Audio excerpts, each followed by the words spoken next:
In a town named Hotpot City, the weather is very hot. It can fry egg on the floor without fire. This problem makes Professor Pruffle very serious. He tried to solve this serious problem. What will I do? Why is it so hard?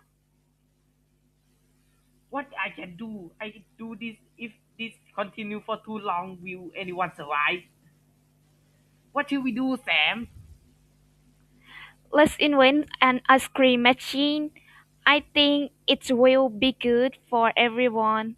We just stay in home and eat some ice cream. Good idea. Let's start. Then Professor Pruffle and Sam make an ice cream machine together.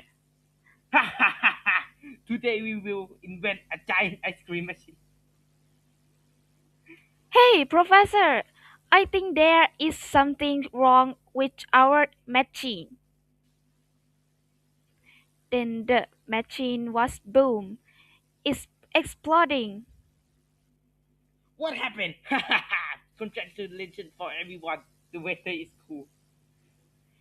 Everyone, eat ice cream. It's gonna flood the city.